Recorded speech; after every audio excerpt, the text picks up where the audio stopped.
El desarrollo del sistema internacional a partir de las últimas décadas presenta una serie de transformaciones en las cuales se busca fomentar y desplegar una red de intercambios y relaciones entre los estados bajo una nueva estructura, más bien bajo un nuevo orden, en donde se presenta una alteración de la jerarquía del poder que genera el surgimiento de potencias de diferente rango. Es decir, no vamos a analizar solamente a potencias globales, potencias mundiales, como es el caso de Estados Unidos, sino vamos a centrarnos también en analizar el desarrollo y el fomento de actores como potencias regionales. Potencias regionales que actúan como un referente político bajo el desarrollo de aspectos políticos, sociales, económicos y militares que se ven evidenciados a través de acciones como la generación de vínculos con los países vecinos, el incremento del gasto militar sobre el resto de los países de la región, el poseer un gran territorio vasto, lleno de recursos naturales, de recursos energéticos que también le permiten llegar a tener competitividad en el plano internacional y poseer un alto nivel, una alta cifra demográfica debido a su territorio tan extenso. Pues bien, tal es el caso de América del Sur, en donde donde existe una potencia regional que es Brasil, gracias al liderazgo que ha venido desarrollando a través de conceptos multilaterales y normativos más allá de distributivos, en los cuales debido a la creación de organismos y a la creación de una red de intercambio entre los países de esta región, ha venido propiciando una serie de reglas en las cuales los demás países se suponen o se supeditan a los propósitos que éste tenga. En consecuencia, bajo este escenario se desarrolla una búsqueda de equilibrio de poder por parte de los países restantes, que gracias al desarrollo de sus capacidades para ejecutar una política exterior basada en generar un rol activo y participativo dentro de la estructura regional, se posicionan hoy en día lo que llaman potencias regionales secundarias. Tal es el caso de Colombia. Colombia es una de las potencias regionales secundarias que hay en Sudamérica. También tenemos a Argentina, Chile y Venezuela. Y hablamos de que tenemos estas potencias secundarias ya que no alcanzan los niveles ni las capacidades que tiene la potencia regional primaria. En el caso suramericano, Brasil. Hablamos de elementos tales como lo es el poder militar, como es la solidez económica del Estado. También se puede hablar de los recursos que tenga el mismo Estado y de las relaciones que maneje también con los estados de la región y pues sus relaciones diplomáticas en general. Podemos decir que Colombia también tiene unos niveles buenos, tiene buenos índices en varios de estos aspectos. Sin embargo, hay problemas como lo son la debilidad institucional, la corrupción. También se puede hablar también del discurso político, de política exterior que ha tenido en varios periodos presidenciales el gobierno colombiano, que han afectado un poco a que no se logre llegar a ser esa potencia regional primaria. Características por las cuales Colombia es una potencia secundaria. Debido a su posición geográfica, Colombia ha adquirido una posición sumamente estratégica, la cual le ha servido como puente de comunicación global entre Sudamérica y Centroamérica. También es importante mencionar que Colombia es un país altamente privilegiado por sus riquezas, la diversidad de sus ecosistemas, la belleza de su geografía y sin olvidar que Colombia cuenta con un potencial enorme de recursos energéticos. Durante el gobierno del presidente Álvaro Uribe, Colombia tuvo un aislamiento con los países vecinos, pero a diferencia de en el actual gobierno de Juan Manuel Santos, Colombia ha constituido y profundizado alianzas primarias y secundarias con una política exterior centrada en el fortalecimiento de las relaciones con sus vecinos y sin olvidar la lucha y la persistencia que ha tenido nuestro presidente por la búsqueda por la paz y el apoyo que ha tenido de organismos multilaterales. Estas son una de las causas por las cuales Colombia es una potencia secundaria. Las causas por las cuales Colombia no es una potencia regional son las siguientes: la corrupción que ha tenido el país durante mucho tiempo, el uso indebido del poder por nuestros dirigentes, el narcotráfico en las zonas fronterizas, las cuales no ha permitido que Colombia establezca relaciones armónicas con algunos de los vecinos.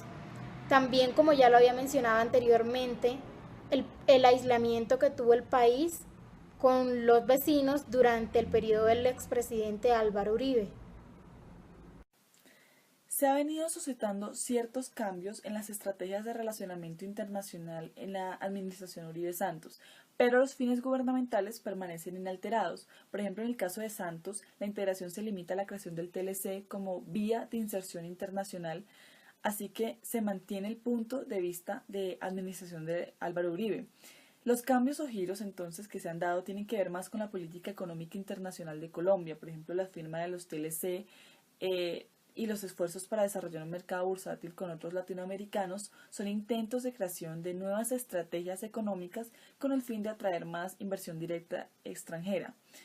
Para Santos es importante el fortalecimiento de vínculos económicos con sus pares políticos, dándole importancia a la reconciliación con los vecinos y creando así un multilateralismo que reemplaza el bilateralismo que se vivió en la administración de Uribe. Ese multilateralismo se ha visto reflejado, por ejemplo, en el asiento no permanente que ocupa Colombia en el Consejo de Seguridad de la ONU o en la aceptación regional de la candidatura de María Mejía como secretaria general de la UNASUR o, por ejemplo, en el esfuerzo colombiano de facilitar el retorno de Honduras a la OEA. Entonces, en este tipo de situaciones se refleja el deseo colombiano de liderazgo entre los miembros del sistema interamericano, y cambiar ese enfoque de liderazgo es una estrategia más para tranquilizar a los mercados y cambiar la imagen de país hostil que tiene Colombia ante el vecindario. En este momento, entonces, el peso de la responsabilidad regional parece hacerse descansar sobre Brasil. La pregunta es si Colombia quiere y puede cumplir un papel semejante como vórtice de integración. Esto sería una oportunidad grandísima para Colombia de compartir un liderazgo, porque podría aprender la política social brasileña, el academicismo, por ejemplo, y la institucionalización de la política exterior. Las relaciones entre Colombia y Brasil como potencia regional en el mandato de Uribe se enfoca sustancialmente en la teoría de los tres huevos, que quisiera mencionar rápidamente, pero en la cual el primer eje es el trascendental, la seguridad democrática. Seguridad democrática va a estar plenamente consolidada gracias al establecimiento de relaciones bilaterales que permiten la financiación del Plan Colombia, Plan Victoria, entre otros, con el fin de acabar con el terrorismo principalmente. Bueno, el Tratado de Libre Comercio también con los Estados Unidos es de gran trascendencia, siendo este el enfoque principal de la política exterior en aquellos 8 años donde Uribe comandaba. Es importante resaltar el enfoque del Banco Agoní, ya que permite que Colombia se esconda de la política internacional y más que todo de la política regional, y de nuevo se planteara salir adelante y volver a establecer relaciones de mucho y mayor peso con los Estados Unidos, como lo venía mencionando anteriormente, siendo fielmente Colombia seguidor del Respect-Column. Y pues, siendo esto, Colombia también es mal llamada la Israel de América Latina, debido a que es el tercer país en el cual Estados Unidos invierte militarmente. Bueno, Lula y Uribe concuerdan en un aspecto de gran importancia, y es la erradicación del crimen organizado y el tráfico ilícito de drogas, pero aún así no concuerdan en la forma de finalizar dicho problema, debido a que son completamente opuestos ideológicamente, ya que Uribe hace parte de un ala radical derecha y Lula siendo de los partidos de los trabajadores, es un partido de izquierda. Entonces vemos la polaridad que hay dentro de dichas relaciones. El uso de más de 7 bases militares norteamericanas fronterizas hacía que Brasil pensara que Colombia le quería quitar el lugar como potencia regional, es decir, aplicando un hard balancing. Pero esa teoría se descarta aunque es de gran trascendencia, ya que Brasil tuvo ciertos cuidados con respecto a Colombia, ya que era un aliado directo de los Estados Unidos. En el periodo de Santos podemos observar unos fuertes cambios en los factores domésticos, en los factores impulsores de impugnación.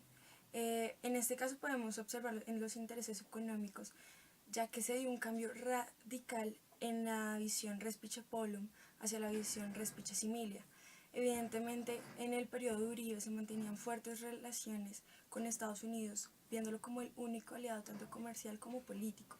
En el periodo de Santos podemos resaltar muchísimo la reconstrucción de los enlaces económicos y políticos que se tuvieron con los vecinos. Principalmente en la región podemos hablar de Brasil. Brasil pasó a representar el 6,5% de las importaciones del país, posicionándolo como el cuarto aliado económico después de México.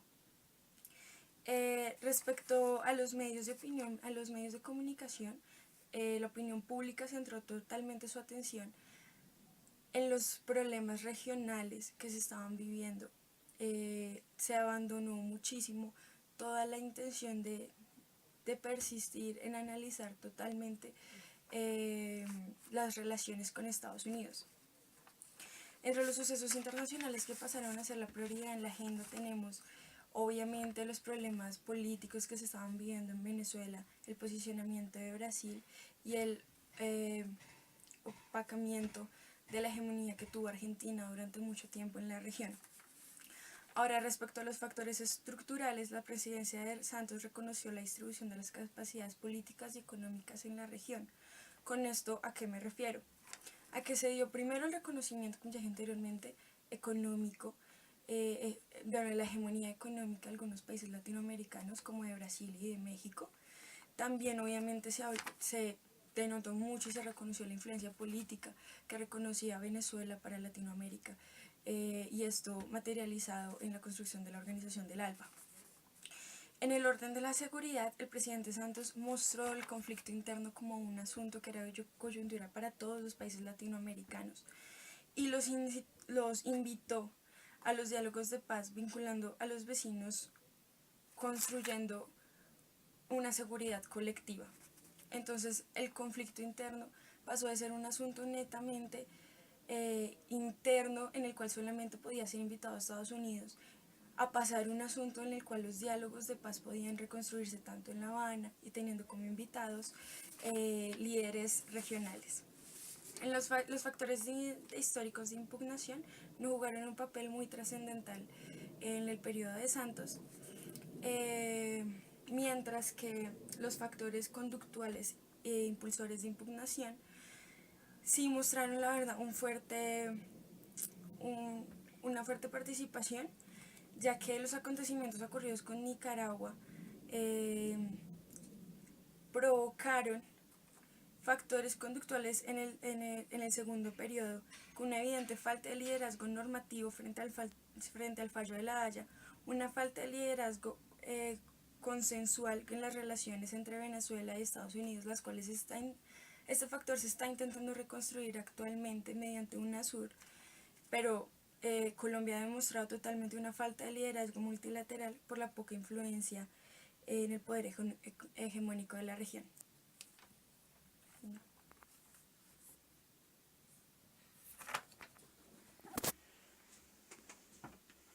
Bueno, en la lectura de Daniel Frein se pueden diferenciar 4 enfoques por los cuales se pueden ayudar a entender las relaciones entre Colombia y Brasil, especialmente Colombia como potencia secundaria y Brasil como potencia principal. Más específicamente, en el caso del gobierno Uribe, los factores de impugnación no son tan visibles debido a que Colombia utilizó o materializó una política exterior más enfocada al cumplimiento de lo que fue el Plan Colombia y a la implementación de la seguridad democrática por parte del presidente Uribe durante todo su gobierno. En ese sentido, es importante mencionar que pues Colombia no tuvo una clara participación en lo que fue las tomas de decisiones con peso en América del Sur y por ende no hubo una clara diferenciación de esos factores de impugnación que Daniel Frein hace uso en su lectura o que menciona. Sin embargo, hay que precisar que sí existieron durante el gobierno Uribe políticas que determinan su gobierno. En ese caso, pues un enfoque de Bandwangoni, que es principalmente una mira hacia los Estados Unidos. En segundo lugar, una resistencia a lo que fue los temas de cooperación y de comercio por parte del gobierno de Colombia. Y en tercer lugar, la implementación de bases militares en territorio colombiano, que en cierto sentido, aunque no estaba enfocado hacia Brasil, sí generaron una tensión clave por parte del gobierno brasileño, especialmente porque pues llamaban la atención. En este caso es importante mencionar que se hizo un uso del hard balance, lo que determinó pues ciertos rasgos de la política exterior entre Brasil y Colombia. Como conclusión se puede decir que no hubo una clara, digamos, denominación de los factores de impugnación por parte de Colombia. Tal vez, como menciona Daniel French, lo que predomina en el panorama latinoamericano es el establecimiento de un Consejo de Seguridad y una clara unipolaridad regional.